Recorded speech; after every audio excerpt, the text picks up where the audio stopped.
Yeah. So are the slides visible, Abhishek? Yeah. Okay, great. So, Visible. yes, absolutely. Thank you so much. So, good evening, everyone, and welcome to the chapter 3 of the Insulin Resistance Mastery series. Now, in case just a few housekeeping regulations, what I'll suggest is if you missed the earlier lectures, uh, please go and see them. They were they were very. I'm sure they'll be very useful to you in your journey of understanding insulin resistance. In fact, we had a very good lecture last time where we discussed about the clinical parameters, how the biochemical test for assessment of insulin resistance, and we also discussed about the clamp studies, which a lot of doctors keep discussing, asking what really are clamp studies. So we discussed that last time. This time probably is the most important lecture in the entire series. Most important being the reason being that this is about management of insulin resistance. So we'll be discussing how we'll manage a patient with insulin resistance. Again, on the if you again missed the lecture or even if you have attended the lecture, I also suggest that you go to technochronology.com. There you will find the insulin resistance course, the similar logo as you see here. You can just register for that if you've not done it. And there is additional reading material also. So again, besides this lecture, you'll also see these presentations on the site. Also, you'll find the lecture notes. You'll find detailed notes there. They are very well written, easy to read. So I would suggest that you go and read those as well, because they are going to be in addition to what you're learning here, you will learn something more there as well. So I think that is my input on this. So please do check that out, and that will be very useful to you in your both as in a practical clinical practice as well as in your own understanding of this complex disease process. So this is where we begin. And today, once again, we thank Abhishek for being here, for being part of this event, and again for Zuventus to be supporting this throughout. I mean, not only have they, it's like I said, it's a complete editorial freedom. There is no content here which is either they're in fact not even see the content before it is released to you. So it's a complete editorial freedom. So whatever you're going to see, it's completely unbiased information that you're going to see.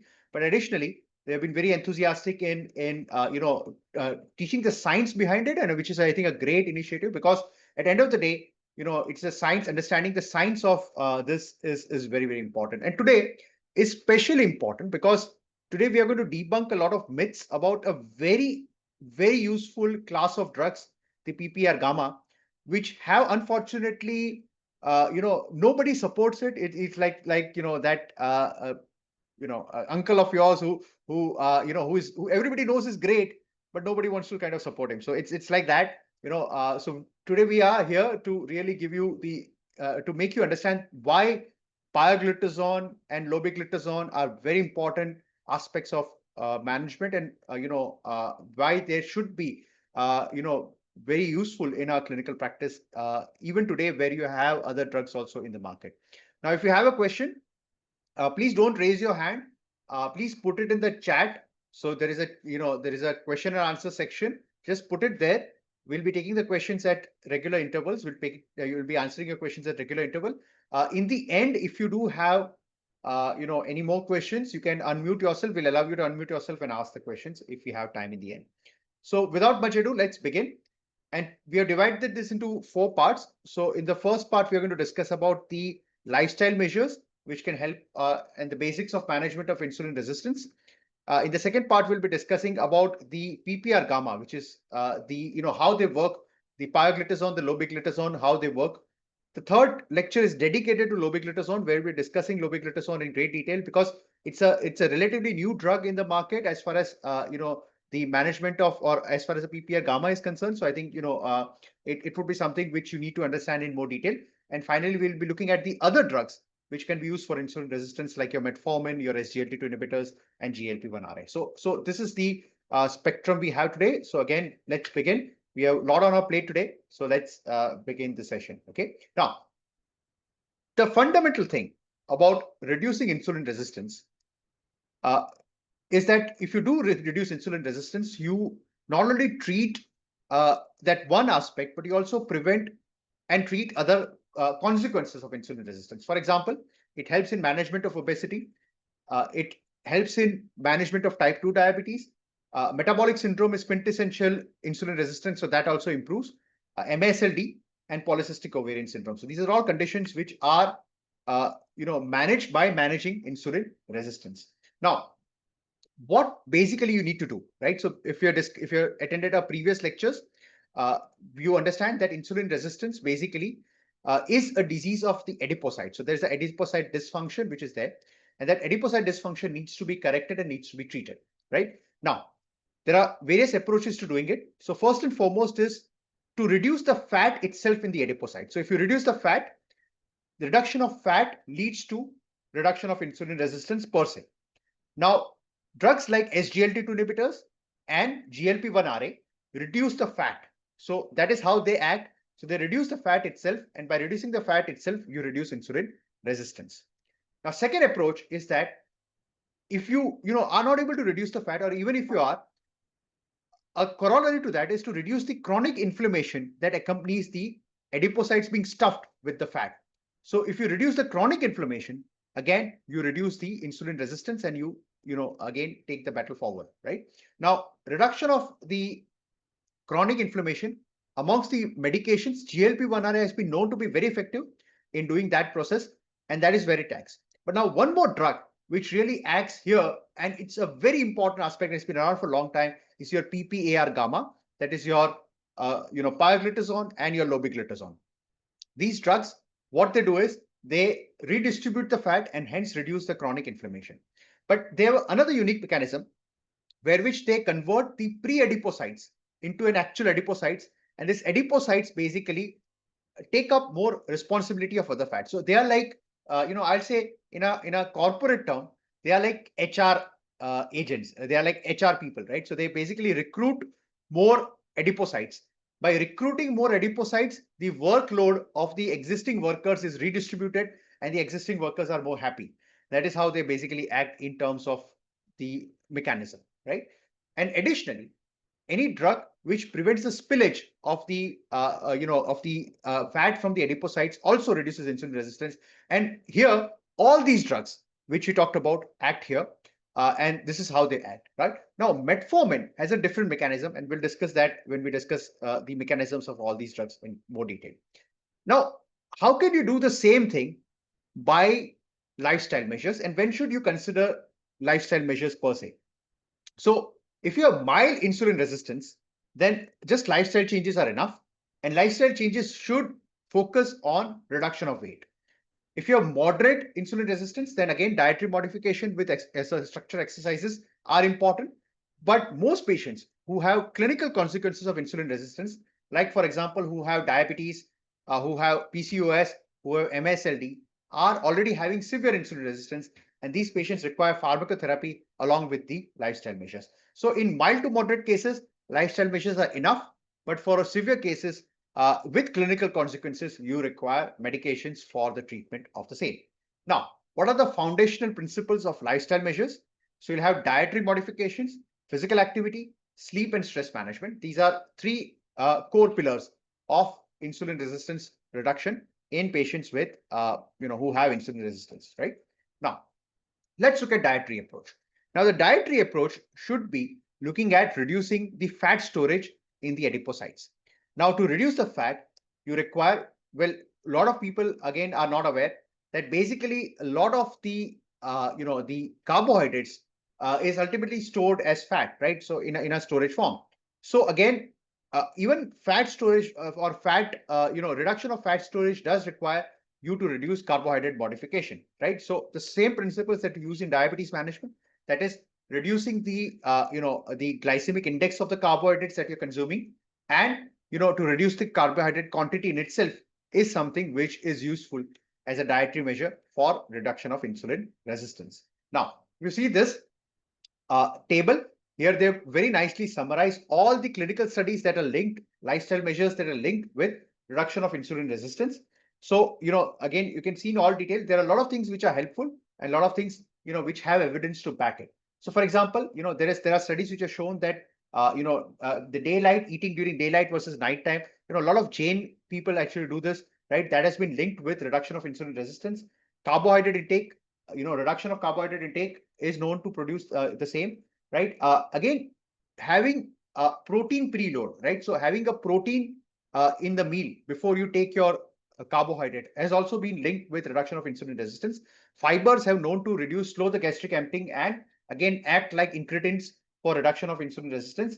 Again, those people who are slow eaters versus fast eaters, and slow eating has been again known to reduce insulin resistance on the long term.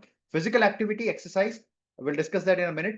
And certain food products have been known to reduce insulin resistance. For example, there is some data with cinnamon, yogurt, vinegar, whey protein, tree nuts, and polyphenols. These have all been, there are individual studies which have shown that these dietary products have some association with reduction of insulin resistance. Okay. Moving ahead, let's talk a little bit more about protein and fat. So what you need to do is your patients need to gradually reduce the intake of the carbohydrates and gradually increase the intake of protein, right? Now, when I talk about fat, what you have to think about is monounsaturated fats, MUFAs, rather than saturated fats. So MUFAs have to be something which has to be increased in your diet. So again, the fat itself is not important. The quality of fat is also equally important. And again, increasing the protein intake is also something which is very important, right? Ultimately, all of these should amount to some sort of a weight loss. And what studies have shown is that typically 5 to 10% of weight loss improves insulin sensitivity by significant fold, right? Again, the intermittent fasting principles like the time restricted feeding is also has been shown to reduce insulin resistance. And again, late night eating is linked with insulin resistance. So that's something which patients should be asked to avoid. Okay. What about physical activity? Now, both the aerobic and anaerobic exercise have their role in insulin resistance, but they target different aspects of insulin resistance. So aerobic exercises is known to again improve insulin sensitivity. In fact, probably if you see all the lifestyle measures, the one which has been shown to improve the insulin sensitivity the most is aerobic exercise. So aerobic exercise is the most effective means of reducing insulin resistance. Additionally, resistance trainings involving major muscle groups is very useful because again that reduces the muscle level insulin resistance, and that's something which is also useful in overall management of the patient. Okay, so let's look at the physical activity in more detail, right? And especially, like I said, aerobic exercises. So you have high intensity interval training, which is known as HIIT. So high intensity, right? Short jogging, short running. This is a very time efficient, but it is very effective in improving insulin sensitivity. And also, what is very important, we all have heard of this term, sitting is the new smoking. So prolonged sitting without movement, without walking about, has also been known to lead to insulin resistance, and that is something which has to be looked at, right? Now we have had other lectures in more detail discussing the sedentary lifestyle and other things. So we'll not be discussing that in detail here. But if you're interested, you can check out our channel Endocrinology India, where we have other lectures on this topic, right? And that's something which we have we had a lecture on wearable technology, which something you can look at. There we have discussed in more detail about the sedentary behaviors and the importance of step counts and other things. Okay, so again, if you can see in terms of exercise, exercise improves all the parameters of insulin resistance. The GLUT4 translocation. Last time we discussed about the IRS2, the downstream pathways. These are all things which improve with exercise, and hence exercise is something which is very useful for improving insulin resistance. Again, it's something which is, like I said, the most effective means of reducing insulin resistance. So if you talk about insulin resistance, I think what works acutely and what works very effectively early on is exercise, and that's something which is you have to be keeping in mind. Okay, now we have the AMP kinase pathway. We'll be discussing this pathway when we discuss metformin in more detail. The AMP kinase pathway is the pathway that is activated with exercise, and this AMP kinase pathway is the one which is known to improve the insulin sensitivity. And in fact, if you see your earlier lecture on the insulin resistance, downstream pathway, the AMP kinase pathway has all these pleiotropic benefits. So it actually produces translocation of the GLUT4 and allowing the glucose to enter the muscles and enter the adipocytes, and also has other pathways as well. We'll discuss this when we discuss metformin. So I promise to come back to this point again. But what you have to understand, I think it's a very important point here, that exercise and metformin act in the same way, right? So that's a very important message which you should be aware of. So that's something you can keep in mind when we discuss. right? Discuss metformin in detail later. Sleep, also equally important, right? Again, sleep apneas are known to increase insulin resistance, but overall, a good sleep cycle. So when you talk about sleep, we are talking about both the quantity of sleep and quality of sleep. And the quantity of sleep also, an optimal window for sleeping is known to reduce insulin resistance. And the quality of sleep, as defined, again, obstructive sleep apnea, worsens the quality of sleep, and in which case situation, all of the situation lead to insulin resistance. And again, other forms of stress management. Remember, chronic stress leads to increased cortisol release, and increased cortisol, prolonged cortisol release is also linked with insulin resistance. And that's something which, again, so this is where I know a lot of people talk about stress. I think one, from an endocrinologist perspective, one thing about stress that is very important, and this is again something, a pet peeve of mine, which I've been saying for a long time. See, chronic stress. So whenever you're stressed, remember cortisol is your stress hormone. A lot of people misunderstand cortisol in a lot of ways. What you have to understand is that when you are in a chronic state of stress, a chronic stress is the problem, right? Acute stress everybody has, right? So if you have a family member admitted to the hospital, or you suddenly have some kind of work pressure, these are all short-term stress. Short-term stress the body deals with pretty well.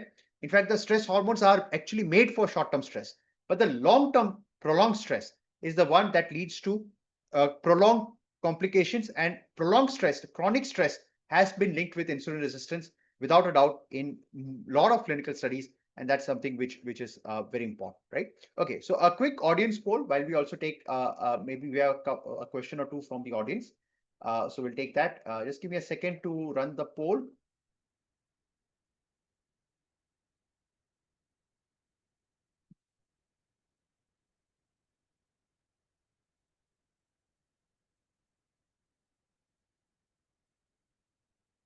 Right. So the question here is, which of the following intervention has been shown to be least effective in improving insulin sensitivity or reducing insulin resistance? So now, while you answer this, we'll take a couple of questions which people have from the audience. And Dr. Sumit has said how to differentiate mild insulin resistance from moderate. But again, these are all vague terms. So I think I would probably reserve the things mild, moderate, severe. Though we started with this, but I think what I like to kind of broadly categorize is that when you have insulin resistance with clinical consequences like your type 2 diabetes or MSLD or PCOS for that matter, that's where you need to consider pharmacological intervention in more detail. Somebody who does not who has insulin resistance from both the biochemical studies as well as clinical parameters like acanthosis, in such cases without other clinical consequences of the same or without the end organ involvement, such cases you can just manage with lifestyle measures and they are more effective. Dr. Girish has asked, what is chronic stress? Well, chronic stress means prolonged stress, right? When you have prolonged stress over a long period of time, prolonged stressful life is what I meant by chronic stress, and that is what ultimately leads to insulin resistance. Okay. So I think when a lot of people have answered this, so you're absolutely right. Vitamin supplementation has very little role in reduction of there are drugs which claim to reduce insulin resistance from a nutraceutical perspective, but none of them have a very good proven role, right? So I will end this poll and I'll share the results. So basically, most of you did answer this uh, in the level which we were expecting. Right. So that is about lifestyle measures, but let's look at the pharmacological approach. And the pharmaceutical or pharmacological approach, like I said, should be used for patients who have clinical consequences of insulin resistance, and that is where you would consider putting it right now. The pharmacological therapy, some of these therapies has been known to reduce not only insulin resistance but also improve the other clinical parameters like improvement in type 2 diabetes, improvement in the consequences of insulin resistance, for example, nephropathy, neuropathy, even cardiovascular risk reduction also that has been linked with the insulin resistance. Okay, so again, mild to moderate cases you'll generally manage with lifestyle measures, but when you have severe, that is when you tend to have the clinical consequence of that, that is where you consider giving them pharmacotherapy, which is more useful, right? Again, ultimately, most things should be patient centered, and you should look at your patient and then consider treatment based on the clinical parameters. Right. Now, how will you follow up these patients? Well, last time we discussed that there are two things. One is the marker, another is a target. so I think a more effective, targets or more effective things which you need to follow are clinical parameters rather than the lab investigations. So for when you're managing insulin resistance, I think the one parameter which I feel is the most important for monitoring your patients is the waist circumference. So if your patient is losing inches from the waist, that is probably the most effective means of you treating insulin resistance very effectively. Of course, your direct lab markers like your HbA1cs, fasting glucose levels, the liver enzymes, SGPT, etc., are also useful. Lipid profiles also, you'll typically start seeing triglyceride being reduced. So if you find the triglyceride which is reducing, that is again fasting triglyceride which is coming down. That's a very good marker of the fact that you conquered insulin resistance to a lot of extent. Of course, you can do HOMA-IRs and quickies and triglyceride HDL ratio and triglyceride glucose index.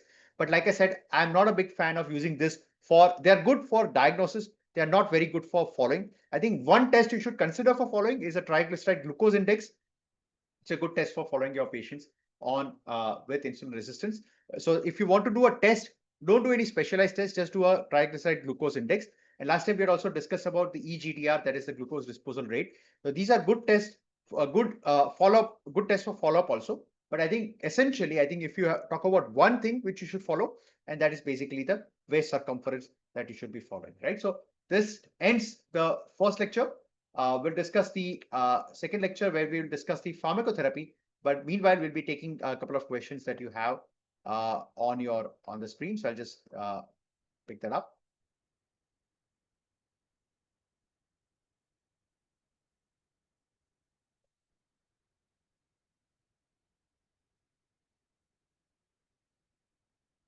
Right. So in the next lecture, we are going to discuss about a very important class of drug, the PPAR gamma.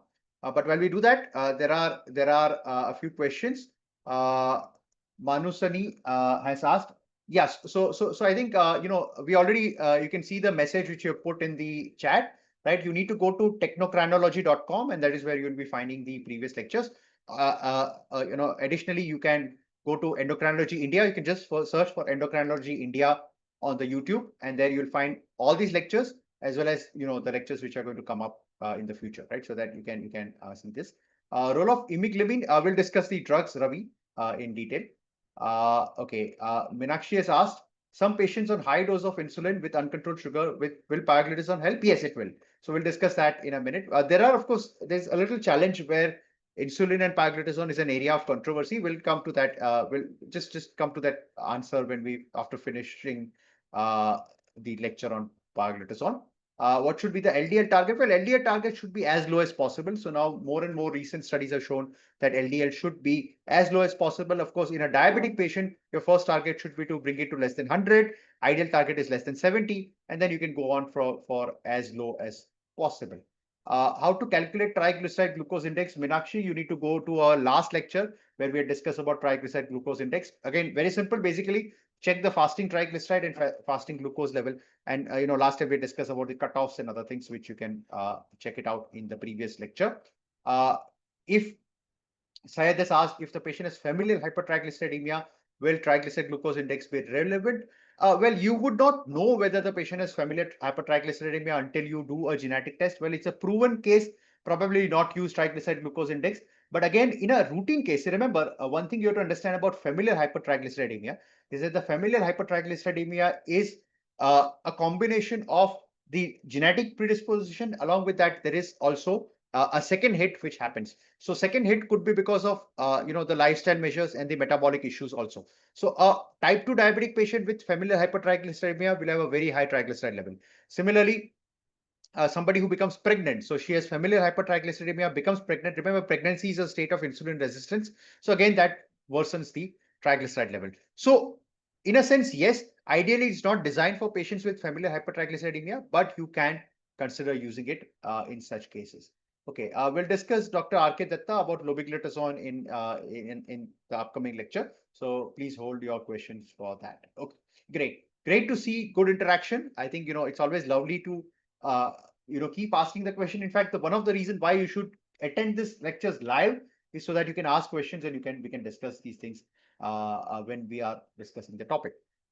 Now let's look at thiazolidinediones or the TZDs, the PPAR gamma. How do they actually act and how do they reduce insulin resistance, right? So that's the topic we are going to discuss here. So, PPAR gamma are the fallen heroes, the unsung heroes, I would say. Uh, they unfortunately, they are very good class of drug, but they have always been mired with controversy. And it's why that is one of the reasons why, we are here today. In fact, the entire design of the course, as Abhishek and me, envisioned this a long time back. I think it was a year back when we met at, I think, one of the conferences in Mumbai.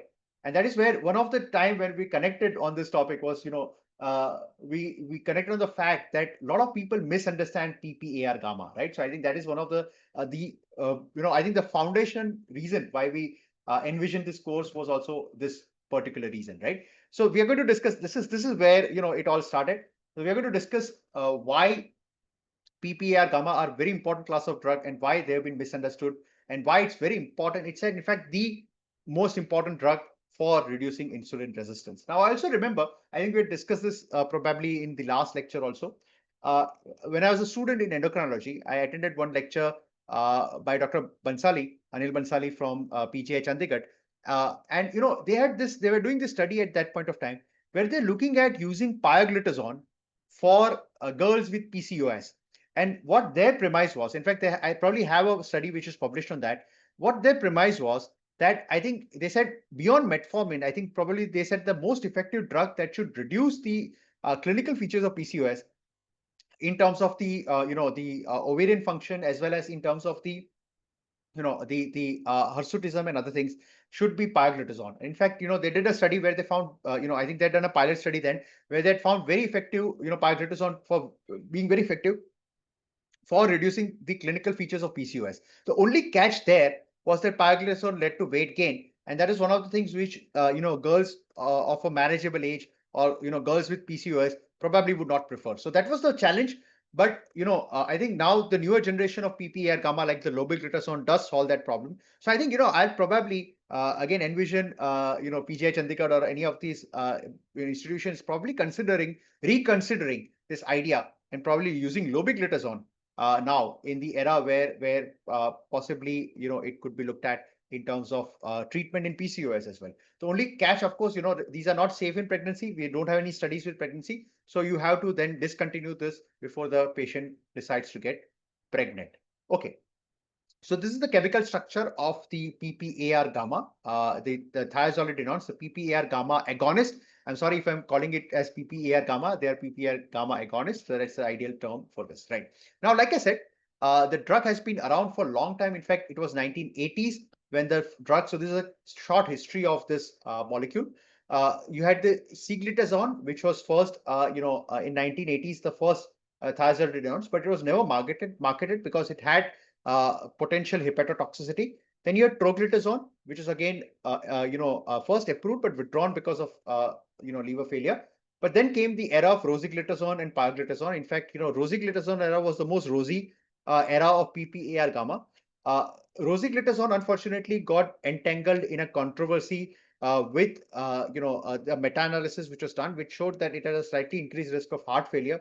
And that is the reason why ultimately, after a lot of ups and downs in their history, rosiglitazone got pulled out of the market. But again, people who have used rosiglitazone still say that it was a very effective anti-diabetic drug. It's a shame that it got discontinued from the market. Pioglitazone was more lucky. It stood the test of time. It's still around, right? And it continues to be an important class of anti-diabetic drug. But like all drugs, the generation will change, right? You will have a newer generation drug. Unfortunately, because of the slight controversies you had with glitazone, not many companies dared to actually look at it in a new way. Zuventus has been known for its innovation, so they come with the once a weekly gliptin also. I think that's a great innovation. So I think one more innovation, I think, which is very important, is to look at a newer generation of glitazone, and that is where you have lobeglitazone, which is there. I think again lobeglitazone has been around for a while. It's introduced in India relatively recently. So again, we'll be discussing in more detail about lobeglitazone. And if you're talking about the next generation glitazone, it is lobeglitazone, right? So again, if you are concerned with some of the side effects of pioglitazone, probably you should be looking at lobeglitazone as a potential molecule.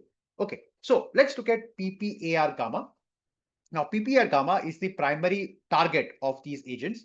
So it's a peroxisome proliferator activated receptor gamma. It belongs to a nuclear receptor superfamily. We'll discuss, how it works. Now, PPAR, you have gamma 1 and gamma 2. So your gamma 1, which is present in the adipocytes, the liver, pancreas, endothelium, and macrophages, and PPAR gamma 2 is mainly present only on adipocytes. So that's the thing. Now there is gamma 1, gamma 2 selectivity also in some of these agents.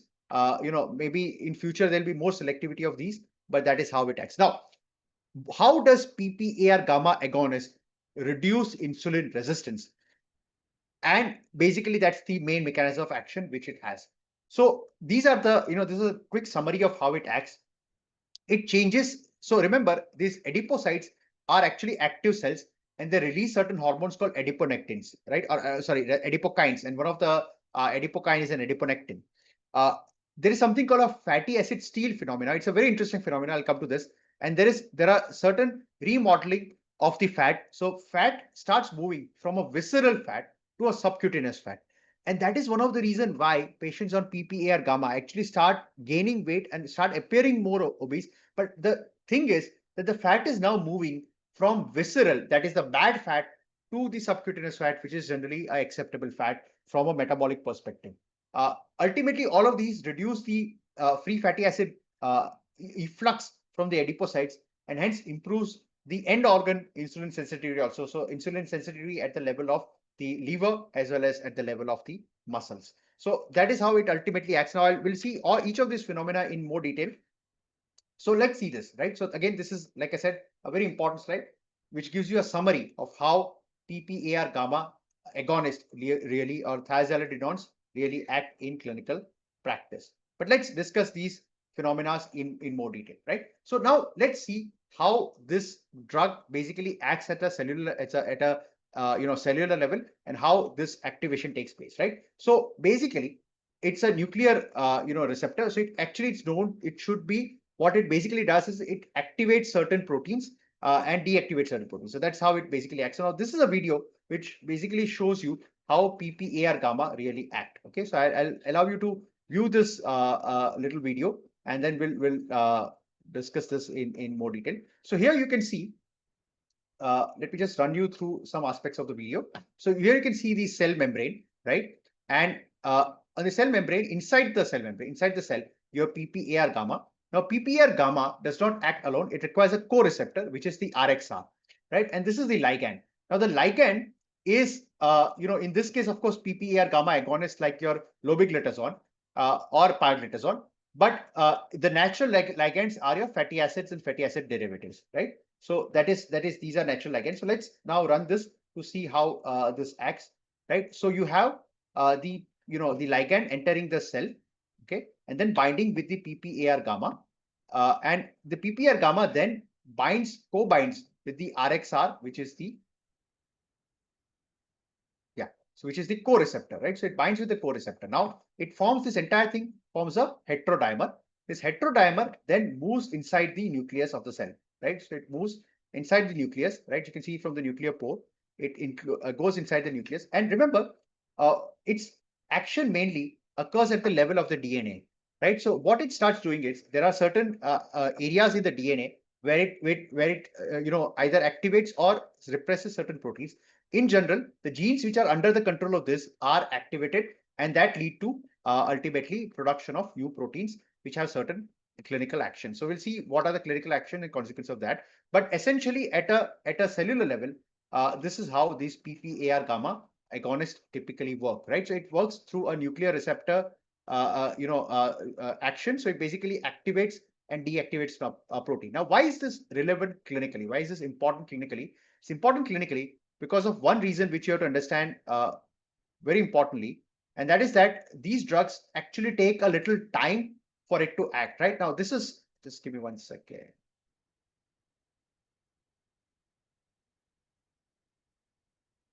This is a little stuck. Yeah. So, why this is important? This is important because, like I said, these drugs actually require some time for its action to start, right? So that is one of the reasons why you need to give the PPAR gamma some time before you start seeing the clinical actions. Now, something like an insulin will start working the very next day. But something like a PPAR gamma agonist, like a thiazolidinediones, will actually take a few weeks for its action to start. Why does it take a few weeks to start? Because remember, it is acting at the DNA level where it is producing certain proteins, and that is then having clinical consequences, right? So it's not a single step mechanism, it's a multi-step mechanism. And because of this multiple steps involved in the process, it takes a little time for its clinical effect to really show up, right? So when you are prescribing your patients a PPAR gamma, you need to be a little careful that do not expect results at the day one. You need to wait, right? Your patient needs to wait, and your patient needs to have a little patience for its action to really kick in. But once it kicks in, it stays in action, remains prolonged for a while, and it basically is in that sense more effective, right? Now, what does it basically do once the clinical action starts? So these are the clinical consequences of what the PPR gamma activation takes ultimately does. The first thing what it does is it converts the pre-adipocytes into actual insulin sensitive adipocytes. So like I said, a PPR gamma agonist is like a HR recruiter. Basically what it's doing is it is recruiting more youngsters like the small pre-adipocytes to go in their actual workplace and start working, right? And by doing that, it is reducing the pressure on the existing work staff in terms of the work that they have to do, right? So it's like, for example, if you're a resident doctor or if you're a doctor working in a hospital setup, then it's like, for example, your emergency duties are shared by somebody else who is, who has been recruited. So instead of, having two emergencies in a week, you'll probably have one emergency in a week, right? The same way. So it's basically reducing the workload which is there on the adipocytes, and hence reducing the chronic inflammation that is linked with that. It enhances the fatty acid uptake. So the fatty acid uptake itself is improved, right? And because of that, more fatty acid is then stored instead of being released into the circulation. And that release of fatty acid, remember, if you discuss our earlier lecture, that is one of the primary mechanisms by which you have MSLD and other organs involved in the insulin resistance. Additionally, it transports from a visceral adipocytes to subcutaneous adipose. So fat starts getting transported from the viscera to the subcutaneous region, which is more metabolically favorable. But the consequence of that is that the patient starts appearing more obese. So that is one, sort of a trade-off that you have to understand. But patient becomes more healthy.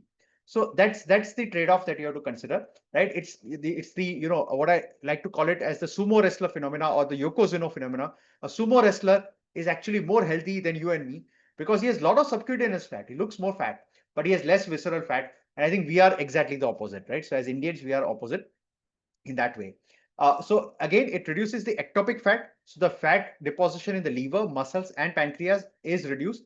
And ultimately, it reduces lipotoxicity in these cells. So if you remember the first lecture where we talked about lipotoxicity, where we discussed that lipotoxicity is a very important aspect of the insulin resistance, and that is basically reduced with the use of PPR gamma.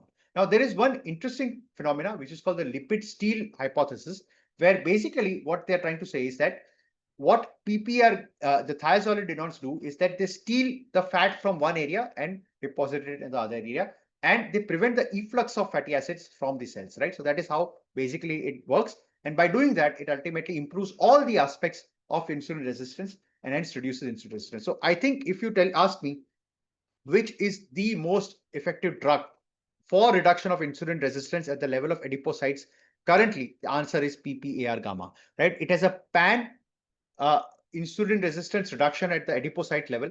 And because of that, it reduces the insulin resistance in the end organs also, including MSLD and including in the muscles, right? So that is how it basically acts in a very effective manner, right? So again, from that perspective also, we talked about adipokines. So adipokines are hormones which are released by adipocytes.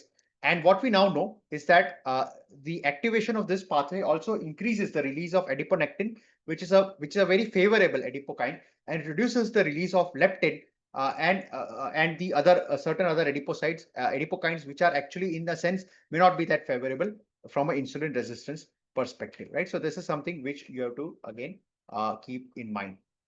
So there is change in adipokine transformation. There is increased release of certain friendly adipokines and reduction of the non-friendly ones. But also remember, like I said, there are two classes of anti-diabetics which actually reduce the chronic inflammation. One of them is PPAR gamma, that is the agonist, the thiazolidinediones. But additionally, you also have GLP1 RA. So these are two classes of drugs which actually reduce chronic inflammation at the level of the adipocytes, and hence it has again very favorable effect from a long-term clinical perspective, right? So again, this picture shows the effect of PPR gamma activation at the level of adipocytes, and this is mediated by the thiazolidinediones, right? Okay, right. So they, like I said, they were anti-inflammatory action, so they reduce the chronic inflammation that you see, and again, there is a M1 M2 recruitment change. So the pro-inflammatory macrophages versus the resolving macrophage, right? So there is what happens is, even amongst macrophages, there are M1 which are ready for fighting, whereas M2 which are more ready for building tissues, right? For resolution. So just like we recently had this war with Pakistan, right, where there'll be frontline warriors, frontline soldiers who are basically, their role is to fight the Pakistanis. But then there'll be diplomats whose role is basically to pacify the situation, right? So, M1 are like the soldiers, M2 are like the diplomats who are trying to, right now, if you see, you had this diplomatic convoy across the world, where what they're trying to do is they're trying to improve the image of India, and they're trying to improve, pacify the war-like situation, and that is what basically again an M2 does, right? So what glitazones basically do is that they change from M1 to M2. That is, they go from a war-like situation to a peace-like situation, and by doing this, reduces the chronic inflammation, right? Again, it has direct effect on insulin signaling pathway. Remember, insulin signaling pathway is a downstream action, so it enhances the IRS phosphorylation. It enhances the P13K activity. GLUT4 translocation it activates, and at the level of mitochondria also it improves the overall pathway. Right. So let me ask this as a poll question to you while we take questions from the audience, which is there.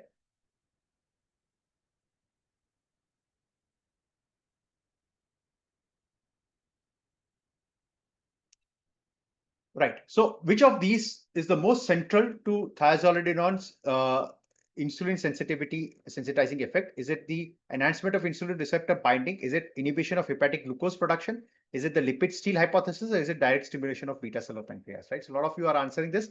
While you answer, let's take some of the questions from the audience. Right now, here, let me just tell you the point here is that the inhibition of hepatic glucose production is actually a very effective mechanism of metformin, right? So metformin basically reduces the hepatic glucose production. In fact, that is one of the major actions of metformin.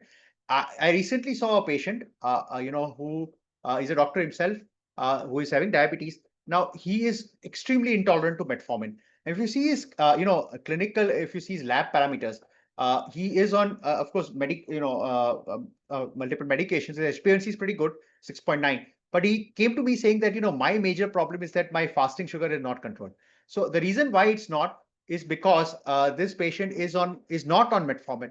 And most patients that we give in medical practice are on metformin. So that is, one of the things you have to understand, that metformin is the most effective drug, oral drugs, for reducing the fasting blood sugar. And that is again something very highly reflected when you see the patient's clinical lab parameters. Okay, now we have somebody from Anonymous saying that, can thiazolidinediones be used in patients with type 1 diabetes not responding well to insulin? Absolutely not. There is no role of TZDs in type 1 diabetes. There is no role of that. Please do not use it. It's not recommended and it should not be used. Dr. Prakash has asked, is pioglitazone safe in patients with diabetes with ischemic heart disease in terms of risk of heart failure? Are they safe? Up to what maximum dose you can prescribe? Very good question, sir. We'll in fact discuss this in the next session, which we're going to have. We are going to discuss the clinical consequences of insulin resistance, where we're going to discuss about the ischemic heart disease and so on. But to answer this question at this point of time, let me tell you, pioglitazone is in fact safe. Not only safe, it's very effective in patients who are having the atherosclerotic cardiovascular disease. So if you have a pure atherosclerotic cardiovascular disease without any end organ damage to the heart, then or if you want to prevent atherosclerosis from a primary prevention perspective, pioglitazone is or for that matter, lobeglitazone is a very effective drug. But if the patient has already established heart failure, in that situation, it's not a drug that should be used, right? So that's something you have to remember. So patient with an established heart failure with reduced ejection fraction, Pioglitazone should not be used. But a patient where you're looking at primary prevention for atherosclerosis, not only type 2 diabetes, not only ischemic heart disease, but also stroke. In both the situation, pioglitazone is very effective. In fact, if you remember, there's a study called the IRIS trial, which looked at stroke risk reduction with pioglitazone. And they found that patients with TIA, the most effective drug for reducing the risk of stroke was actually pioglitazone, right? So I think that is something which is a testament to the action of pioglitazone. Is semaglutide available in oral form? Yes, Anurag, it's available in oral form in India. Again, different topic at different point of time. The anonymous attendee has asked, does use of anti-inflammatory drugs like colchicine help in insulin resistance? We don't know that. Colchicine has been thought to be action. If you see, it has been used for atherosclerosis. So yes, probably one of the mechanism is to reduce chronic inflammation, right? In fact, the mechanism proposed was there. Would you use it? Would I use it? Probably not, right? So at this point, we don't have adequate data to say the same. What is the role of saroglitazone in insulin resistance? So just like, remember saroglitazone is also a partial PPAR gamma agonist. So yes, it will work in a similar manner as you would in terms of pioglitazone or a lobeglitazone. But pio and lobeglitazone are more pure PPR gamma agonists, whereas a lipaglyn or a saroglitazone is a partial agonist. Right? It's a PPR gamma, PPR alpha agonist. So again, yes, it would work. Whether it will work as effectively as pioglitazone or lobeglitazone, probably not. Right? So that is the answer to that. Pioglitazone and bladder cancer. We'll discuss this. Well, pioglitazone, I mean, it will, okay, we'll just discuss this the upcoming slides. So we'll discuss this. Can it be used in postmenopausal women? Yes, you can use it. Are glitazones good to control fasting? Yes, so it does. So, glitazones will also reduce fasting blood sugar. Remember, it reduces insulin resistance, so it will reduce both fasting and post-meal sugar. So it's not going to be, it's not just for one, it will affect on both, right? Remember, your post-meal sugars are dependent on your muscle and adipocyte insulin resistance, whereas your fasting sugar is dependent on your liver insulin resistance. So in fact, both of these will be effectively controlled in a sense with glitazones. Should thiazolidinediones along with insulin to, we'll come to that point in a minute. I think it's been that's been asked again. In rheumatoid arthritis on steroids with diabetes and good control with metformin, should we add insulin? So it's a very specific question. In fact, we have the only RCT on steroid-induced hyperglycemia. You can go to Endocrinology India, where we have a dedicated talk on steroid-induced hyperglycemia. So that's where you can probably look at, but not this forum. It's a wrong forum for that. What is the maximum dose of pioglitazone? Any renal dose? We'll come to that. Please wait for these questions. We're coming to these questions. Pioglitazone 50, 30, which is safe? Both are safe. Up to 45 milligram is safe. Would you use 45 milligram? I don't use it. My typical dose is 15 milligram. But can you use it? Yes, you can use it. Right? Can we combine pioglitazone, lobeglitazone with lipaglyn? Ideally not. Ideally not, because they have similar mechanism of actions as far as PPR gamma and those mechanisms are concerned. So I don't think it's ideal combination to give the same drug, same mechanism in the same patient. There are other drugs available. Probably should be considering those drugs. Okay. So I think all of you have answered this question correctly. Lipid steal phenomena is the the mechanism by which the the thiazolidinediones actually act as far as the insulin resistance reduction is concerned. Okay. Now let's look at it acts at the level of adipocytes. I think these are things we already discussed, and this is, like I said, one very important mechanism where it converts the pre-adipocytes to adipocytes. There are more increased number of adipocytes. In fact, there was a theory that it actually increases brown adipose tissue. Remember, brown adipose tissue is the tissue where it burns fats more effectively rather than just stores the fat. So some studies have shown that actually produces browning of adipose tissue, which is also something which is very effective, especially the visceral adipocytes. Again, at the level of skeletal muscle, so like I said, it will reduce insulin resistance at all levels, at the level of the liver, at the level of adipocytes, and at the level of muscle. And because of that, it will act on both the fasting as well as post-meal sugars. So it should be effective in both the classes of drugs. As far as liver is concerned, remember the MSLD occurs because of the liver taking up the free fatty acid. And remember, this drug acts at the level of adipocytes, prevents the free fatty acid from being released into circulation, and hence protects the liver from developing MSLD. But if the patient already has MSLD, it acts at the level of liver also, to translocate the fat and hence reducing the liver fat. So it works at the level of liver. In fact, the first drug that was found to be effective in MSLD was thiazolidinediones. So it's a very effective class of drug in this group of patients, right? There are, like I said, crosstalk with the liver and the muscles. So this we already discussed here, right? So at the level of pancreatic beta cell, ideally it will not increase the insulin production. In fact, should have no effect. But now, if you see the recent studies from the DIRECT trial, where Dr. Roy Taylor has shown that there is fat in the pancreas also, and this reversal of this fat also improves the beta cell function. So probably not directly, but indirectly it can improve the beta cell function also. Now, what are the consequences of this? So we all know the consequences of insulin resistance.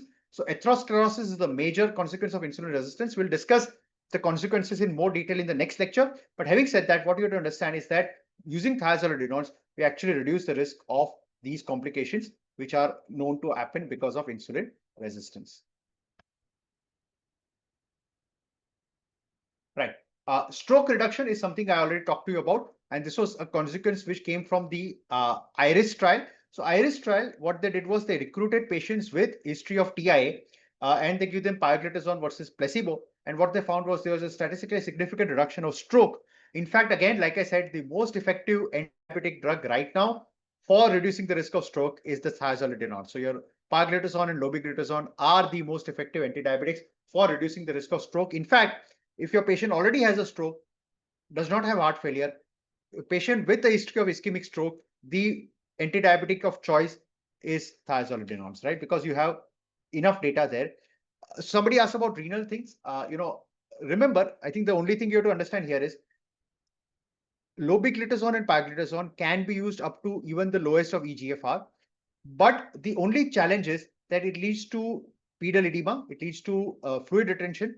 And because of that, it's not a very popular drug to use in patients with end-stage renal disease. You can use it up to a very low EGFR. You can, in fact, use it in end-stage renal disease. There are no cutoffs as far as the EGFR is concerned, but I would prefer not using it in patients with end-stage renal disease. You can continue to use it in patients with higher EGFR. Again, because of the fact that it can lead to fluid retention, and fluid retention is one of the challenges when you're dealing with a patient on dialysis or a patient on, who is prepped for a transplant. Again, we already discussed, it's the first drug which was found to be effective in patients with MSLD, and hence it is it's something which should be stopped. Let's talk about the other clinical aspects of it. A lot of you asked about the side effect profile and other things. Let's see this. Now, let's see first the glycemic efficacy. Glitazone is known to reduce HbA1c in the tune of 0.5 to close to 1.5, 1.4%. On average, close to 0.8, 0.5 to 0.8% is the HbA1c reduction that you will expect with a glitazone, whether it is pio or lobeglitazone. That is the approximate HbA1c reduction that you expect. But more importantly, if you talk about insulin resistance alone, it reduces insulin resistance by 30 to 60%, or in other words, it improves insulin sensitivity by 30 to 60%. And again, this has been proven in CLAMP studies and also studies which have looked at HOMA-IR and insulin levels. Again, ideal test is a CLAMP study, right? And it has been shown to be in the same. There was a study called the ADOPT study long time back where they compared metformin, sulfonylureas, and pioglitazone, and rosiglitazone also, I think, was there. Which class of drug was most effective for long-term diabetes control? It was glitazones, right? So you can go back and read the ADOPT study. In fact, glitazones were at that point of time the GLP what we have today, right, in today's era. So it was that important class of drug. Unfortunately, because of certain consequences with rosiglitazone, there were problems. But as far as pioglitazone is concerned, it's still around and continues to thrive. And now you have newer generation of glitazones like the lobeglitazone. Now, proactive study, and somebody asked specifically this question about cardiovascular outcomes. There's a study specifically looking at the CV outcome of glitazones, and that was called the proactive study. And proactive study actually showed 16% composite CV risk reduction, right? So that's a very thing. And most of the CV risk reduction was actually driven by the reduction in risk of the atherosclerosis. And hence it is very important to understand that atherosclerotic risk reduction is essentially the drug which produces this is glitazone. So if you want to say, if you ask me, how do you classify antidiabetics in terms of CV risk reduction sub-classification, drugs like GLP1 RA and glitazones reduce atherosclerosis drugs like SGLT2 reduce the risk of cardiovascular of heart failure. So that is how you can easily see. In fact, even GLP1 RA can fall in that category also. Especially the GLP1, the dual agonists. So the dual agonists are very effective for heart failure aspects as well. But if you see atherosclerotic risk reduction, the classic drugs which act here are your glitazones and your GLP1 RA.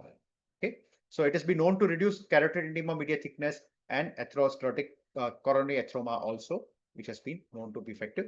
Again, NASH FLD, very effective drug, also reduces fibrosis. This has been biopsy proven and well-known effect of the pioglitazone. Now, what are the safety concerns with the glitazones? So typically, you can expect weight gain. There are 2 to 4 kgs of weight gain over the first year. There are two reasons for it. One is, of course, increase of the adipocytes, but also there's some amount of fluid retention which happens. But in a long-term effect, remember there is more subcutaneous fat, but less of visceral fat. And in fact, it's a beneficial in that sense, which can be easily countered with, again, good lifestyle measures, or probably also in this situation, using an SGLT2 inhibitor can be very effective, which, so I think SGLT2 with a glitazone is a very effective combination to use in clinical practice, because it kind of, this one weight gain aspect is very easily negated by the SGLT2. In fact, exactly where this produces weight gain, SGLT2 produces weight loss, right? There is peripheral edema. And somebody asked about using insulin with glitazone. You can use insulin with glitazone. The only catch here is, again, that when you're using both, the risk of incidence of peripheral edema actually increases in such situation, right? Mainly it is thought to be because of the the endothelial sodium reabsorption which takes place with this. But despite that, remember, it does not increase risk of hypertension because it reduces insulin resistance. So it does produce sodium retention without increasing blood pressure. And that is one of the things also where it leads to pedal edema. So edema is a known side effect of this class of drug. It can be reduced, like I said, with SGLT2 inhibitor. So again, SGLT2 with a glitazone is a very good combination. Insulin with glitazone you can use. It will reduce insulin, insulin dose requirement also. Yes, it does. Definitely, I think that is a question which somebody asked. So that answer to that is yes. But remember, when you're combining with insulin, your chances of pedal edema actually increase. And in that situation, you have to be careful. What about heart failure risk? Remember, especially patients with NYHA grade 3 or grade 4, you will generally not give glitazone because it is contraindicated and it actually can worsen heart failure. But in patients with atherosclerotic risk, this is the ideal drug. So that is where you draw the line, and that is where you have to be very careful as far as the mechanism is concerned. Somebody asked about postmenopausal women. Can you use it? Yes. But of course, there were certain studies which looked at possibly increased risk of, bone loss, in fact, increased risk of osteoporosis. The reason why it happens is because, remember, the osteoblast, the cells which make the bones, actually come from the same mesenchymal stem cells from which adipocytes come. So the theory was that when you are giving pioglitazone, it preferentially converts the mesenchymal stem cells into adipocytes rather than osteoblasts. And because of this difference, you tend to have, a little bit of more bone loss. However, a lot of clinical studies over a long period of time has said that this is not a very clinically meaningful aspect. But this should not, if your patient, remember, any therapy is risk versus benefit. And if your patient is going to definitely get benefit, you should consider using it beyond the risk. Now, somebody asked about bladder cancer risk. Pioglitazone, there was one study which actually found that there was a slightly, in a real world analysis, they actually found that patients on pioglitazone had a slightly higher risk of bladder cancer. But this was then very early on negated by another study which looked in a similar manner in the United States, where they found no increased risk of bladder cancer. So currently, this has been out, right? Though a controversial point, there is no mechanistic reason for this also.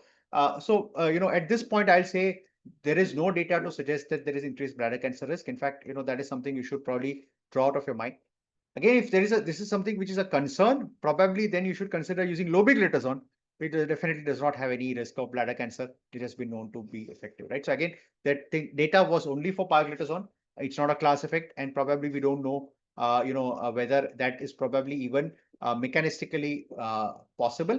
So again, probably keep that.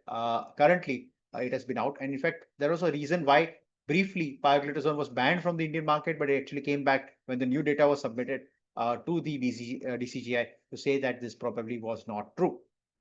If we talk about hepatotoxicity risk, remember Pioglitazone and Lobeglitazone is not known to have any major hepatotoxic risk. Again, in fact, if you talk about, NASH and FLD, in fact, it improves NASH and FLD. Of course, if the patient has an active or a chronic liver disease, again, there could be fluid retention and other things. So you have to be careful in these patients. But in patients who are not having decompensated CLD or having active, hepatitis, you can easily use these drugs without any major problem, right? So who is an ideal candidate for a glitazone? Well, a thin fat Indian is the ideal candidate for a glitazone. Especially those patients with higher insulin resistance, metabolic syndrome components, NASH, FLD, where you're looking at long-term durability of the therapy, less hypoglycemia, in fact, no hypoglycemia risk, and can easily be combined with other agents which have complementary action like SGLT2 inhibitors or metformin. So these combinations are ones which are very effective. Which patients you will not use? Not use it in active liver disease, of course, like we said, but NYHA grade 3 and 4 of heart failure. Those with very high risk of fractures, you'll probably avoid, be careful. Those with diabetic macular edema, again, you have to be, it's contraindicated. Pre-existing edema or any previous history of bladder cancer, probably not use this drug, right? So this is where you have to be careful. Again, these are all, we're talking about Pioglitazone. If you talk about the glitazones, the two ones which are available in India right now, you have Pioglitazone and Lobeglitazone. So Pioglitazone is available in dose strengths of from 7.5 to 45 milligram you can use. Usually the median dose is 15 milligram. And Lobeglitazone is just available in a single strength of 0.5 milligram once a day. Can be taken with or without food. Like I said, generally takes 6 to 12 weeks for its full effect to take place. So this is something you have to be very cautious of. Remember, glitazones work. They are test match players, right? They are not T20 players. Do not treat them like T20 players. They are test match players. So it will take time. But once they are like Rahul Dravid, once they are set, right, they'll be the wall, right? So that's the way you should look at these agents.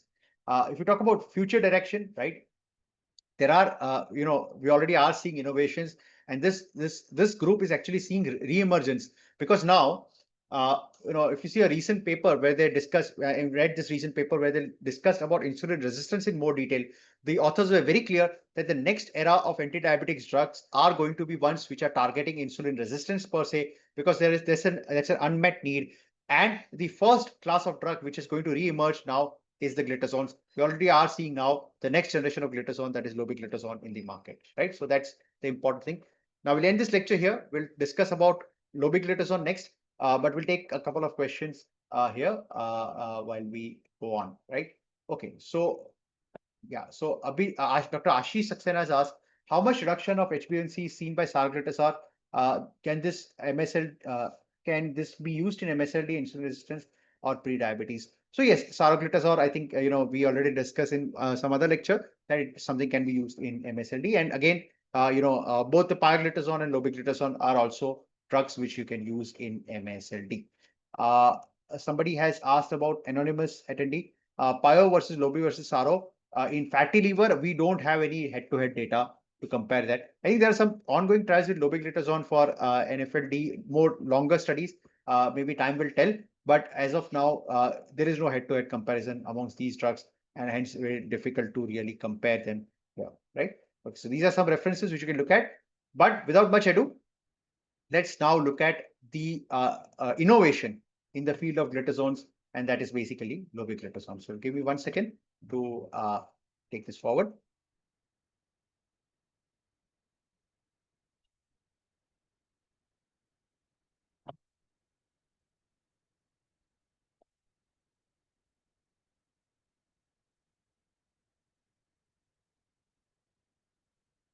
So, chapter 3, lesson 3, Lobeglitazone, right? So let's try and understand this.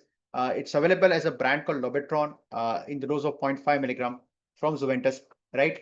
Let's understand this molecule a little better. It's relatively new for a lot of clinical practitioners, so I think we'll be looking at this in depth. We already understood how PPAR gamma acts, but now we'll be looking at specifically how this molecule really, has its pros and cons as far as the clinical efficacy is concerned. So that is what we'll be looking at, right? Now, what are the, we already discussed thiazolidinediones therapy. there are limitations with some of these drugs. There is also need for improving the side effect profile of these drugs. Rosiglitazone, remember, it got banned for heart failure production. So there are right now only one. There was only one before Lobeglitazone really came into market, right?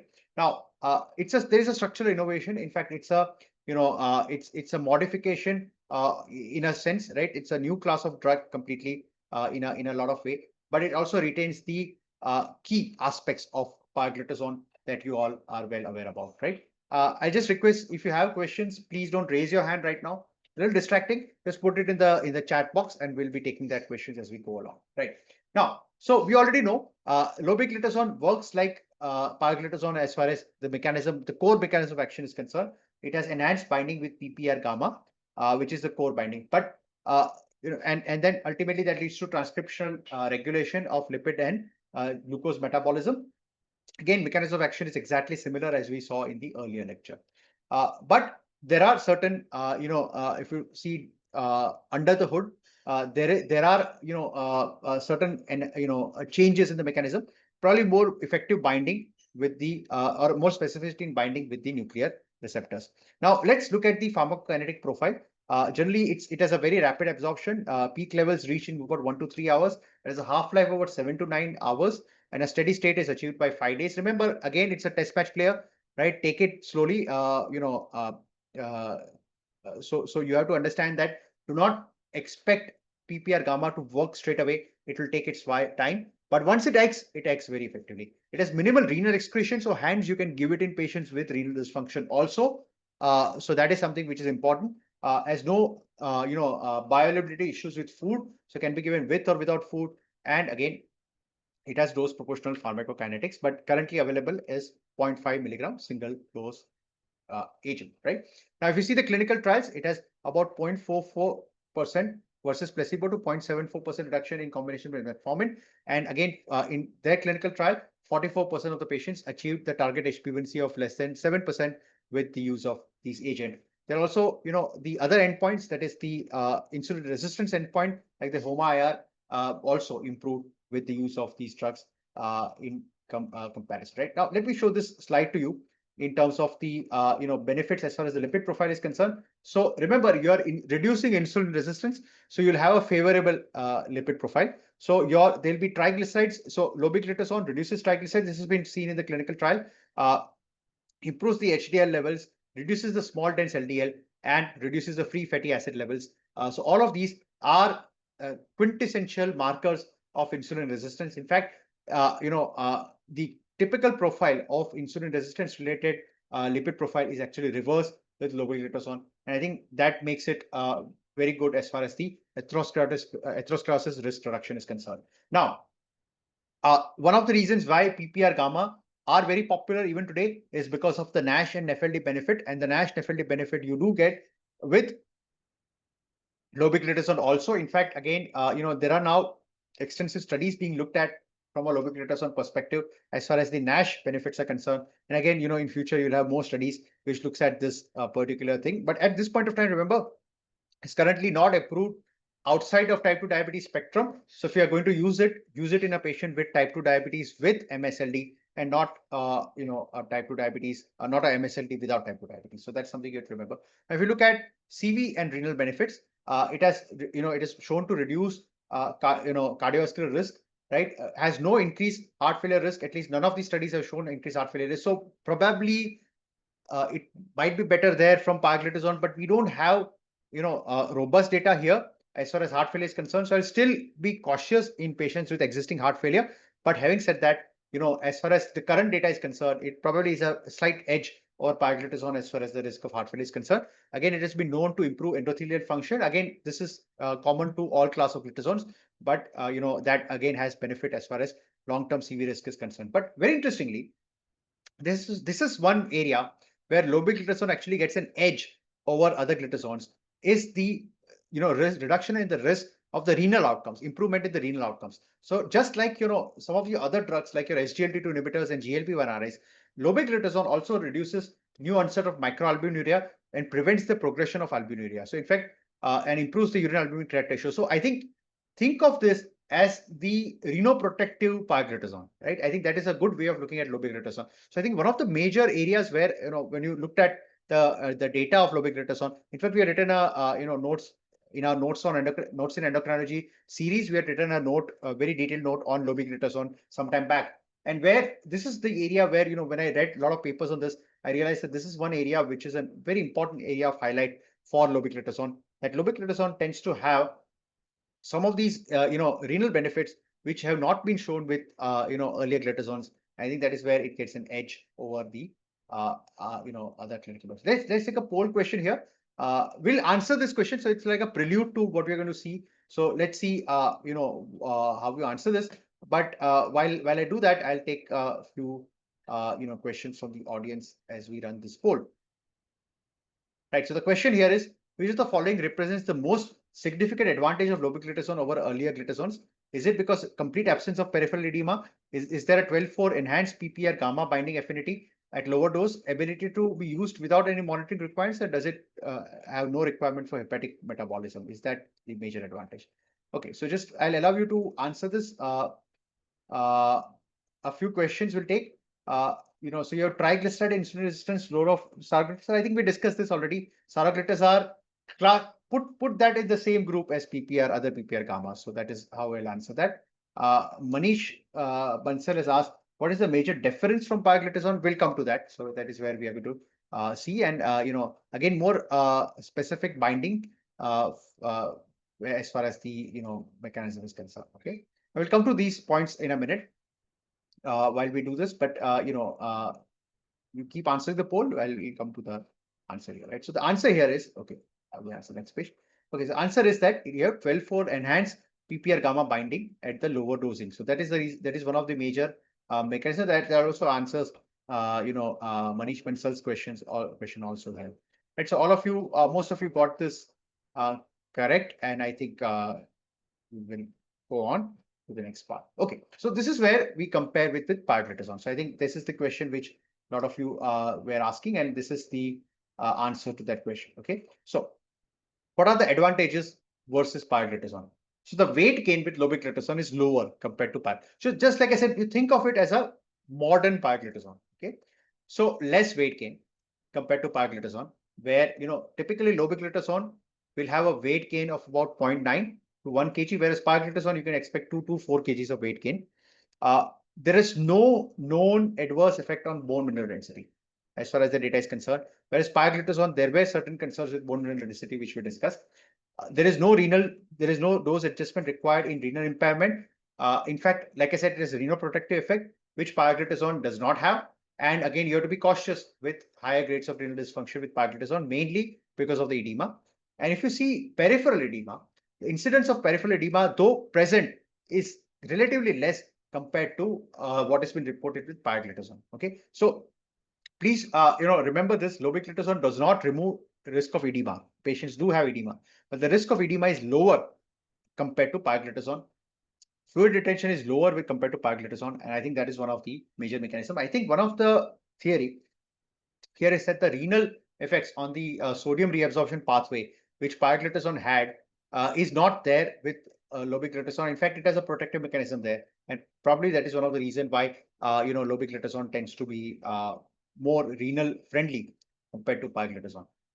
You have to remember this: there is no dose adjustment required in renal impairment. Does not have renal excretion, including end-stage renal disease. You do not require those changes, but you will not use it in end-stage renal disease. What I'm saying is that if you do require using it, or if your patient goes there, you don't require dose adjustment. In fact, theoretically, you can use it in end-stage renal disease, but you'll be a little cautious. But the other grades of CKD, you can use it. Right? There's similar pharmacokinetics as in a normal renal function. It has major advantage for diabetic nephropathy patients. So like I said, think of lobeglitazone as pioglitazone with renal benefits. Hepatic impairment, again, there are of course no specific dosing guidelines as far as liver is concerned. There are no reported liver related side effect. Again, if you see from an NFLD lens or MSLD lens, it has benefits over there. If you talk about drug interaction, there are no significant drug interaction as far as metformin or amlodipine, the usual drugs that we use, are concerned. This was tested in the clinical studies.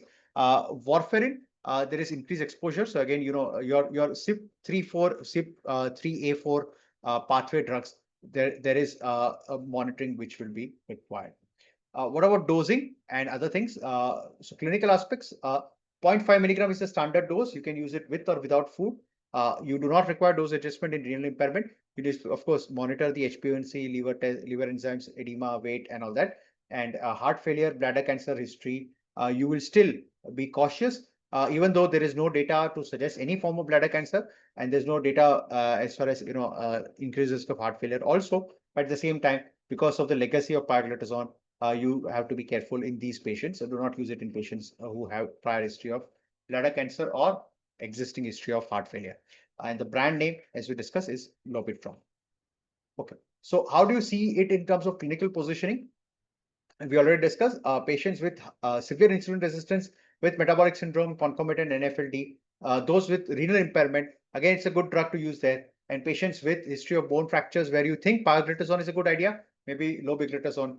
So if you're thinking of pioglitazone, maybe a good idea for this patient, probably consider lobeglitazone in those patients, because of clearly it's an edge over pio. Do not use it in heart failure, and you can consider combining very safely with metformin, SGLT2, and GLP1 RA. All of these three classes of drugs will have complementary benefits as far as it's concerned. Now, what about the pleiotropic benefits? So now there is proven data as far as cardiovascular risk reduction is concerned. There is again theories here also to suggest that there could be browning of adipose tissue. There is reduction of hepatic MSLD parameters, the hepatic steatosis and inflammation. These are all those small studies. It's a relatively new molecule. In that sense, 2013 was when it was released, but it's been around, but not don't have that many clinical trials. So it's still emerging, but all these trials which you have, they have shown benefit. And like I said, significant benefit as far as renal outcome is concerned, and benefits as far as, there are certain benefits like asthma, corneal scarring introduces. So these are other things which have been shown in small studies here and there. But I think what we are most concerned about are, the benefits as far as MSLD is concerned, cardiovascular outcome. Both these cases, there is a good benefit to consider. And again, it has synergistic effects with some of these other drugs which are very popular now, like your SGLT2 and GLP1 RA, and can be used in, it has potential use in future in non-diabetic NASH also, but right now we don't have data to suggest the same. Okay. So again, monitoring these patients, regular assessment as you do in most patients, nothing specific required. As you do in most patients, you will consider clinical assessment. So this is the end profile of lobeglitazone. So I think what I'll say is few things. Think of lobeglitazone as a pioglitazone 2.0. It's a better pioglitazone. Dosage is 0.5 milligram. Single dose only, once a day dosing, right? Convenient and all that. Lesser edema, no side effect profile as far as bone is concerned. No known CV risk factors. In fact, it is CV benefit. But most importantly, and I think this is where I feel that is the most important proposition of this, is that you have renal benefits which are not being seen with pioglitazone, and that is where you see lobeglitazone as a a very sort of an enhanced class of the glitazones, right? So that is how we look at this class of drug, right? We have a couple of questions from the audience. We'll take that and then we'll go to the final talk. I think we already gone a little long, but we'll take the final talk about the other drugs and how do they act as far as insulin resistance is concerned. So Dr. Mohammed has asked, so can pioglitazone only, can we use it in diabesity but not in MSLD? Yes. So, but diabesity, you have to be careful about pioglitazone because it will lead to more weight gain. So again, from a theoretical perspective, like we discussed, that weight gain may not have any meaning. But what I'll say is that, probably the patient will have a little bit of a concern with that. And okay, MSLD in non-diabetic. So you can't use it in MSLD in non-diabetics right now. There is no data in non-diabetic MSLD. Okay, so that is what I'll answer here. Please keep putting your questions. Love to answer your questions, and keep putting that in the chat. But let's then look at the final chapter of today, final lesson for today. And this is right.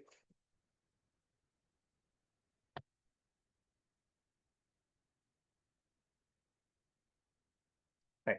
So we're looking at some of the other drugs, how do they act in insulin resistance? So the drugs which in question, which we're going to discuss, is metformin, SGLT2 inhibitors, GLP1 RA, etc. Right. So these are the three classes of drugs which we'll be discussing. Right. Let's look at metformin. Right. So this is where metformin acts. So metformin basically acts on the kinase, right? AMP kinase. So like I said, the same area where exercise works, the same region, metformin works. So metformin basically, so you see here, AMP kinase is one of the downstream pathway of the insulin action. Right now, by acting on the AMP kinase or activating AMP kinase, it enhances the GLUT4 and enhances glucose absorption, but it also has certain other pleiotropic benefit. And remember, if you remember the very first lecture we talked about, there are two pathways. So on one side, you have the metabolic pathway where insulin acts. The second is the growth pathway, and that is the mTOR pathway. And this growth pathway is the one which is linked with risk of cancer. And this AMP kinase actually blocks that pathway. So what you're getting is, you are getting the clinical benefit from a metabolic perspective, but you are actually reducing the risk of the growth and the metabolic pathway, which is probably, that is the one that leads to cancer. So technically, at some point of time, it was actually thought that metformin reduces the risk of cancer, which is probably not wrong from a theoretical perspective. It is probably true. And that is something, you have to understand.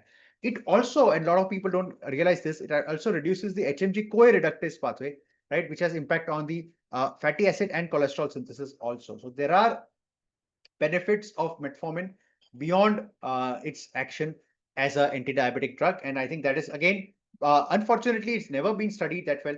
Metformin also, though I would say pioglitazone is an ignored molecule, metformin is equally ignored molecule, right? I think even though it is the prima essential drug for diabetes, we don't understand metformin that well. Now, how does SGLT2 inhibitors reduce insulin resistance? Well, again, if you listen to any of my lecture on SGLT2, remember this point, fundamental point that I always say, SGLT2 is a drug that melts away the fat. So it basically reduces the fat at all levels. Also, it's one drug which rapidly reduces glucotoxicity. And remember, acute insulin resistance is caused by glucotoxicity, and that typically reduces. So if I often have patients with very high insulin requirements, you give them an SGLT2, immediately insulin requirements drops drastically. In fact, you have to be very careful when you're giving SGLT2 for such patients with very high insulin doses. You have to be very careful in monitoring these patients because they will develop hypoglycemia if the same dose of insulin is continued. In fact, I preemptively reduce the dose of insulin when I'm putting a patient on an SGLT2 inhibitor. So that's something you have to remember. This is again a summary of all the mechanisms how SGLT2 inhibitors reduce the insulin resistance. Now, if you talk about GLP1 RA, so GLP1 RA also reduces fat. But remember, I told you that GLP1 RA is one class of drug that also reduces chronic inflammation, right? So that is another mechanism action you get. But the same benefit you also get with your glitazones. So I think that's something, again, you should keep in mind that the reduction of chronic inflammation is one, again, important class that you see with your glitazones. And again, that is, a GLP1 RA, great class of drug, but very expensive. Glitazones are great class of drug, but much affordable. And that is something, again, you should look at as far as the insulin resistance is concerned. Okay. Remember the SIRT1 pathway I told you that one of the reasons why insulin resistance happens is because there are certain pathways which ultimately block the downstream signaling. And this GLP1 RA actually corrects some of these downstream signaling pathways also, and hence reduces the insulin resistance. So if you talk about comparative efficacy, now this is a very interesting slide which we had made.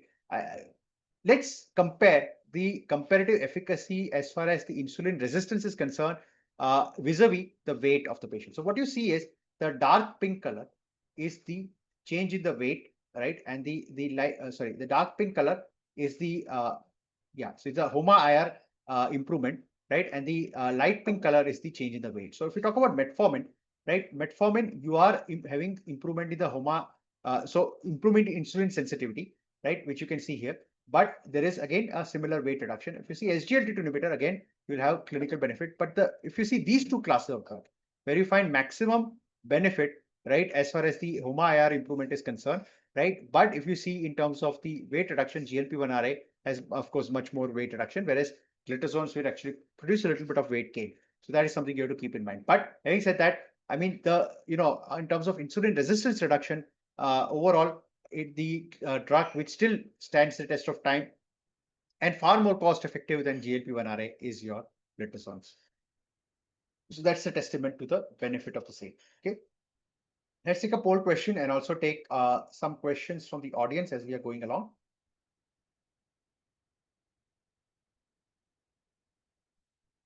Okay, so you have which of the following statements about insulin sensitizing effect is false?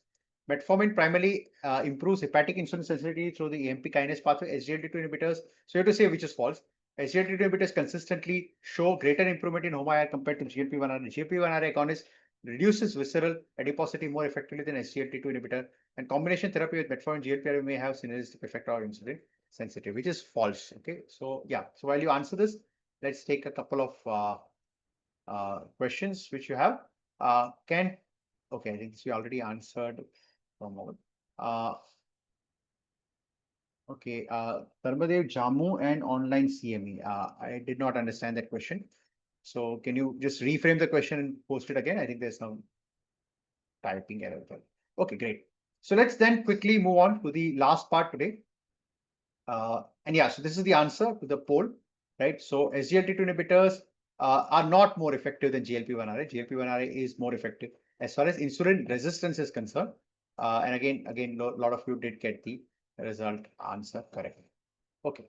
And then, of course, you have the other pharmaceutical drugs, which again have some modest benefit as far as insulin resistance is concerned. Now, of course, you have the dual GLP-1, GLP-RA combination, the tirzepatide, which is again very effective. Here in future, FGF21 analogs, which are again going to be, in this class. And then future, you're going to have more, PPR gamma modulators also in the future, which are going to emerge again, right? So again, this is a great summary.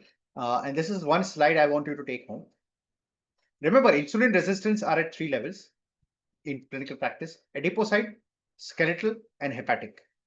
The quintessential drug which reduces adipocyte level insulin resistance, the most effective ones are your thiazolidinediones and GLP-1 RA. Maximum, so adipocyte is that's the center stage, that's the nidus. The skeletal muscle insulin resistance is reduced by, remember, thiazolidinediones reduces all 3. But metformin and thiazolidinediones reduce skeletal muscle insulin resistance. But again, here the major benefit comes from thiazolidinediones, the PPR gamma agonist. And hepatic insulin resistance again happens with all.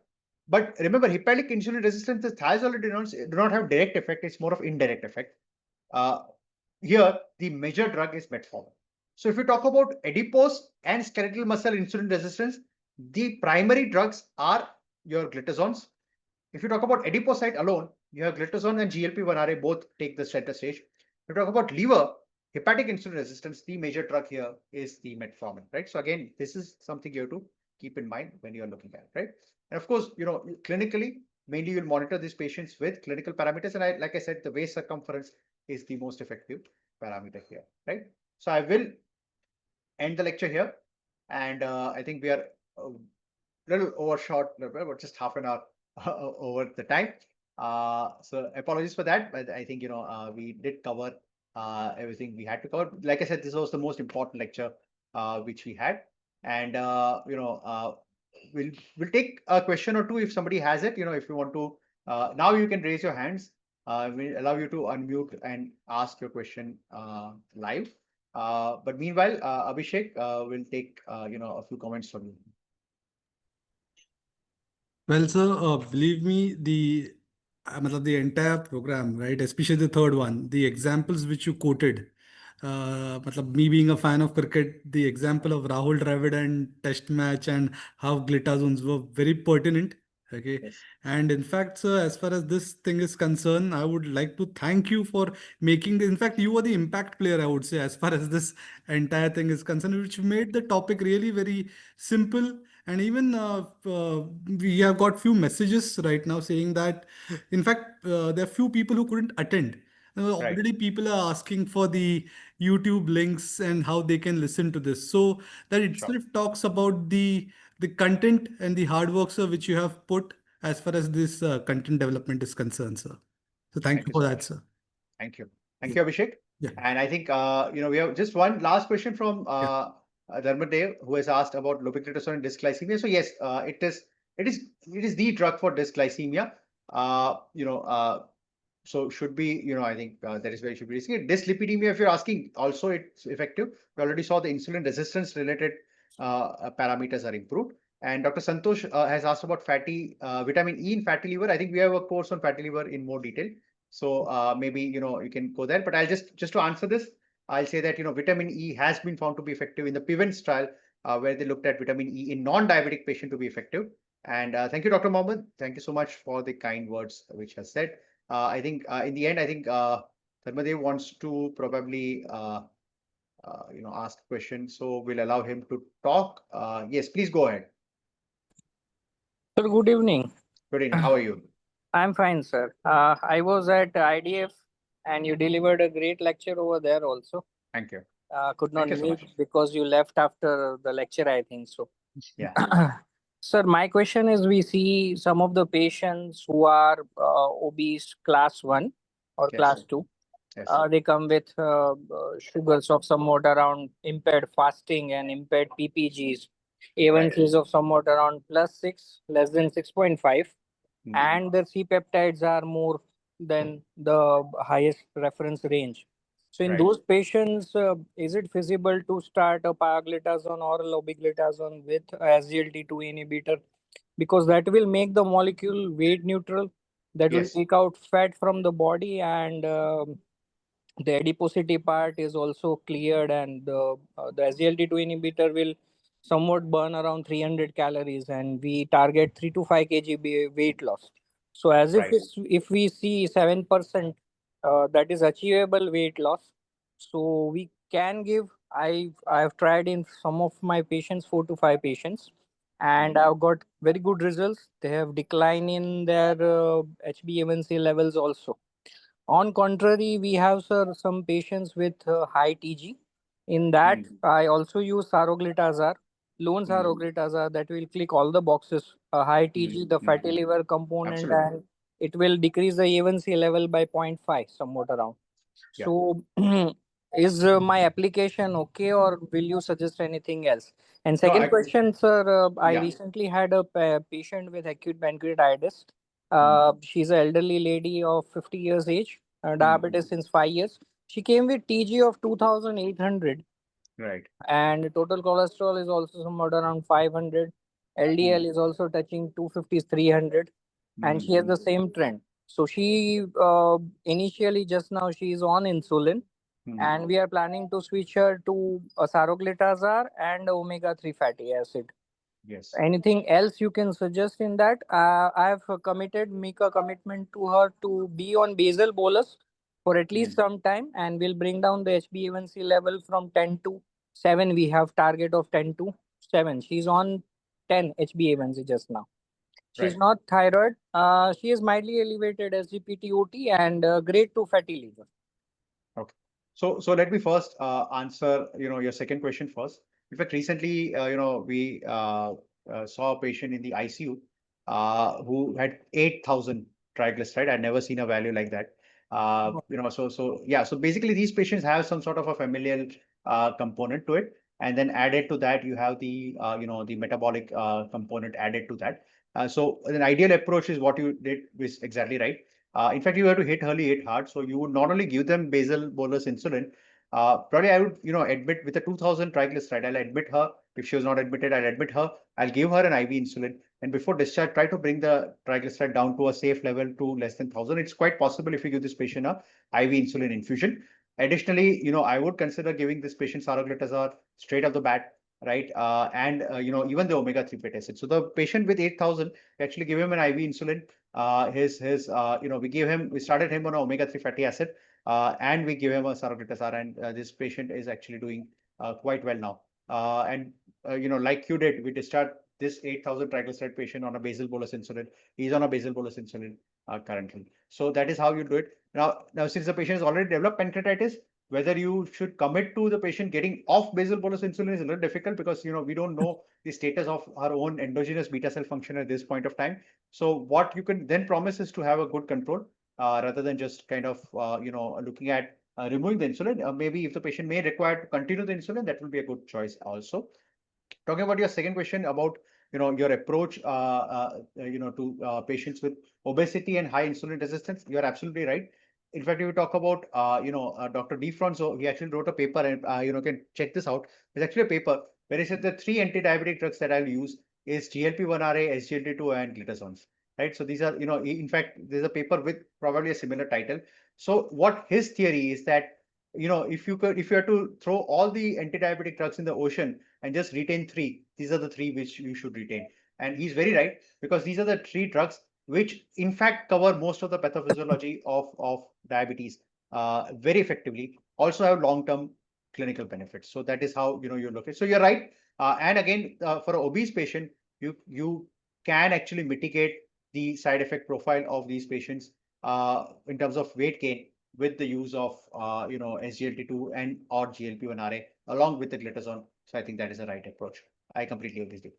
We'll have Dr. Manusani who wants to ask a question. So I think this is the last question we'll take, and then we'll end this. Please go ahead. So thank you for accepting the things, sir. I'm very happy to listen to the classes, sir. I'm a senior practicing at Nizamabad in Telangana state, sir. Because of some incident in the family, I missed the second class. So I like to have the record session of that, sir. The question is that I am diabetic. I am a 61-year-old, sir. I'm around 90 kgs, sir. My fasting blood sugar is 143. My post-lunch is around 160, 170. Okay. My triglyceride levels are very high, beta around 350. Yes. And bit foodie, regular do exercise. Now I am taking a glycoside of 40 milligrams with metformin in the morning and the night. And morning I'm taking this one, sir, metformin and this sartan. Metformin and this SGLT2. SGL2, I had some UTI, so I discontinued. That was the best drug, but I discontinued. So I have taken another drug, metformin plus this one, what you call sitagliptin. Sitagliptin. Okay. Sitagliptin. Okay. Right. So my question is whether I am in the correct line, or I should, because of in the first class you said about lipotoxicity and glucotoxicity, so I should target the triglycerides for my insulin sensitivity, or how do I proceed, sir? What's your HbA1c currently? HbA1c around 7.3, 7.5, sir, 7.3 around. Right. 7. So yeah. So again, if I were you, one class of drug which I should definitely consider, since you had issues with SGLT2, you should definitely consider putting yourself on a GLP1 RA. Right. So GLP1 RA should be a part of your treatment. It will correct a lot of your issues, including the weight as well as glycemic control. So what I'll probably, if I have to make one change to your treatment, what I'll do is I'll change your DPP4 to a GLP1 RA. That will be the ideal approach. Of course, GLP1 RA are costly class of drugs, but again, if cost is not an issue, I think that should be definitely part of your treatment armamentarium. So the only thing you're lacking here is a drug which has cardiac protection. And like we discussed earlier, there are three classes of three drugs right now which have CV benefit. That is, one is SGLT2, GLP1 RA, and in a ischemic heart disease, you have benefits with the glitazones. So these are three classes, only the three classes, and that's why again, three classes of drugs which are favorites of difference also. So I think where you lack as far as the management is concerned is one of these three drugs, and I think they should be part of your treatment armamentarium. So that is what I'll suggest. So without it, so this is a cumbersome, no, sir, to take injection. So it's a once a week injection, but of course you also have oral, GLP1 RA in form of oral semaglutide, which is available. So that also is a good option. So, right? And now we have, of course, CV data with the oral semaglutide also, which has been found to be beneficial. So about the triglycerides, sir? Yes. So triglyceride again, again glitazar can be considered. Saroglitazar should be again, can be considered. And again, in fact, even a glitazone will reduce your triglycerides. So that's something you can use. And again, additionally, omega-3 fatty acid, are also very effective as far as triglyceride reduction is concerned. But having said that, if you reduce your HbA1c in your situation, you will actually reduce as a corollary the triglyceride also. So I think rather than chasing triglyceride, probably you should chase the glycemic control and weight loss. And if you achieve maybe let's say about 10% weight loss, over a period of 6 months to 1 year, and get your HbA1c down to 6.5, your triglyceride will also improve, and you will not require any additional therapy there. Thank you very much, sir. Thank you. So thank you again for all of you to attend, and thank you to Zuventus for and Abhishek. Yes. So his name says Amit because Amit joined last time from his link. Yeah. Actually, I'm using Amit's laptop. You're using Amit's laptop, right? So I think Amit is also there. Yeah, he's also there. So the cricket corollary started with Amit last time, right? So we said something very. So we have continued that, and I hope that becomes the edge for the series. So thank you again for being here, and I think we can all safely say that next week is going to be the finale. So we can all join for an exciting session next week. So next week we are going to discuss about the consequences of insulin resistance, where we'll discuss the cardiac consequences, the renal consequences, and so on, and we'll take that in more detail. Yeah. Sure. Great. Okay. So good night, everyone, and thank you once again for joining on a working day. Great to see good numbers on working days. So thank you all for being a part of it. And if you missed the previous lecture, we put the link there. You can go to Endocrinology India YouTube page or technocrinology.com. See all the things. You have great material there. Go read it. Right, they're going to be around for a while, so you can keep reading that. If you want to go back again and have a look at it. So thank you. Just one last thing, sir. On behalf of Zuventus, we'll thank you, and we'll also thank all the esteemed participants who have joined practically from across the country. So I'd like to thank you once again. And next week, as sir has already briefed, we would be once again meeting at 8:30 next Wednesday. So same time, same day. Absolutely. Thank you, sir. Bye. Good night, sir. Good night. Bye, sir. Good night. Bye. Good night.